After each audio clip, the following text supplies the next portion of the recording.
قرآن کہتا ہے کہ آدم سے پہلے کچھ آلین تھے.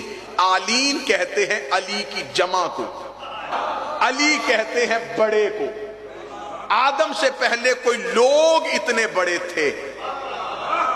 امام فرماتے جب ہم آلین میں رہتے تھے تو یہ فرشتہ ہمارے دروازے کا پہرے دار ہوتا تھا. فرمایا جب ہم آلین میں رہتے تھے تو یہ فرشتہ ہمارے دروازے کا پہرے دار تھا.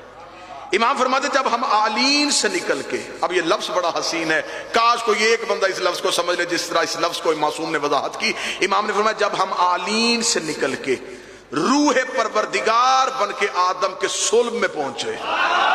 ہائے ہائے ہائے, بولا وہ بندہ ہے جس نے آیت پڑھی ہوئی ہے فَإِذَا سَوَيْتُهُ وَنَفَخْتُ فِيهِ مِن رُوحِي. ہم صلب آدم میں چلے گئے, یہ فرشتہ دروازے پہ رہ گیا, یہ ہماری جدائی میں رویا. خدا نے اس سے کہا رہتا تو جنت میں ہے, روتا کیوں ہے؟ اس نے کہا میری جنت یہ نہیں, میری جنت یہ نہیں, میری جنت ان کا قرب تھا جنہیں تو نے صلب آدم میں اتار دیا. معصوم فرماتے خدا نے اس فرشتے کو سفید موتی کی صورت میں حضرت آدم کے ہاتھ میں رکھ دیا. حضرت آدم کو آدھی رات, اس وقت دنیا میں اس زمین پہ آدھی رات تھی جب آدم کو اتارا گیا. حضرت آدم اترے سری لنکا میں, وہ جگہ ہے جہاں پہ آدم زمین پہ اترے. جناب حوا کو اتارا گیا سعودیہ میں, جس جگہ پہ اتارا گیا اسے جدہ کہتے ہیں. جدہ عربی میں کہتے ہیں دادی کو. یہ بی بی حوا کی وجہ سے اسے جدہ کہا جاتا ہے. جب جناب آدم کو زمین پہ اتارا تو یہ فرشتہ موتی کی صورت میں آدم کے ہاتھ میں دیا. کیونکہ آدم کو اتارا آدھی رات کو, تو حضرت آدم اس کے نور کے ساتھ زمین پہ آئے. جناب آدم نے اسے محفوظ کر لیا, اسے اپنے پاس رکھا. جب جناب نوح کا دور آیا یہ موتی تھا.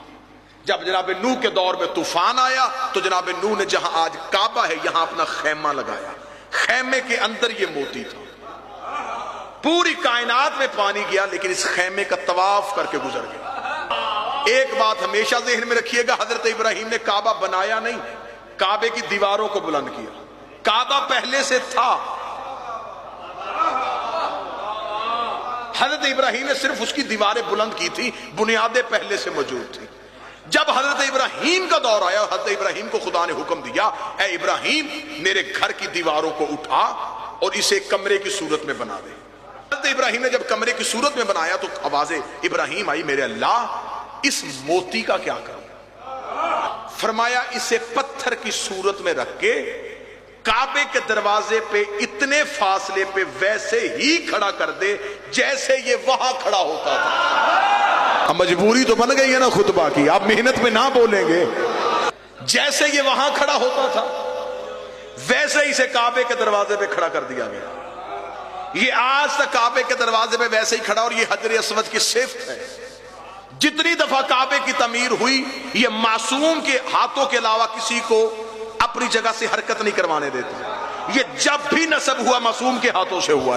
امام نے فرمایا اسے کعبے کے دروازے پہ کھڑا کر دیا. میں آپ کی عقیدوں کا امتحان نہ لوں, خطبہ بڑا لمبا ہے, میں یہیں پہ بات کو ختم کر دیتا ہوں. امام سے پوچھا کہ مولا اسے کعبے کے دروازے پہ کیوں کھڑا کیا گیا؟ صرف لوگوں کا بوسہ دلوانے کے لیے, صرف لوگوں سے اس کو چموانے کے لیے, کیا یہ صرف اسی لیے کھڑا ہے کہ لوگ اس کا بوسہ دے؟ امام نے فرمایا اسے بوسہ دلوانے کے لیے نہیں کھڑا کیا گیا, اسے کعبے کے دروازے پہ نصب کیا. وہیں پہ کھڑے ہو کے ابراہیم نے 2 رکعت نماز ادا کی جسے مقام ابراہیم کہا جاتا ہے. مقام ابراہیم کے قریب حجر اسود کو نصب کر دیا گیا. امام فرماتے ہیں قیامت تک جب بھی کوئی حاجی آئے گا یہ حجر اسود کے اندر اپنی گردن دے کے اسے بوسہ دے گا. جب یہ حجر اسود کو بوسہ دینے لگے گا حجر اسود اس کے دل کے اندر جھانک کے دیکھے گا. اگر اس کے دل میں علی ہوا تو حج قبول کرے گا, ورنہ لعنت کر کے واپس کرے.